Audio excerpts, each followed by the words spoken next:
Okay, thought I'd do a little update. Thought I'd talk about the Mortalis tiles that I've been working on.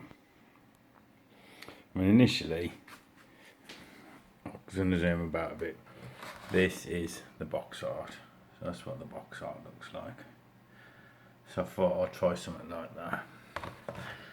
So I came out with something like that. Just with a bit more metal work on. My missus likes that one. Then from that one,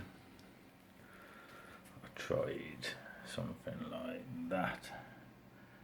Just working out my base colours.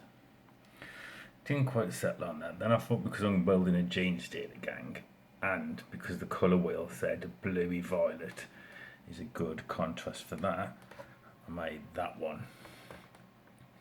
But I decided that was a bit too bright, even though washed back it would darken considerably. So I put contrast onto it. That's the base that I've started with. Then what I've done is I've started with this one, and there's a salt chip in, but decided that was too heavy. Excuse my grubby hands. Working with oil paint, but I decided that was too heavy. But I thought I'd do some more like that to maybe put in a sort of more industrial zone where they'd be more wear and tear. And then I did these ones just to be a bit softer.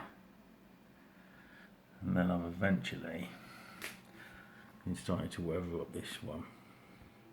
It's a little bit shiny, but I thought it's supposed to be a bit fucked up, aren't they? And the hive, so I've got to weather up all these still. I've just got nowhere near enough weathering yet to match the floor up, so I think that's what I'm going to settle with. So anyway, so I'll give you a quick update. I've not built any of the stairs and shit yet, so I'll build all them.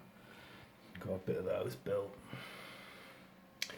So anyways, just another quick update on the floors. So that's what my floors are going to look like. Just keep rusting them up and weathering them. So anyway, take care.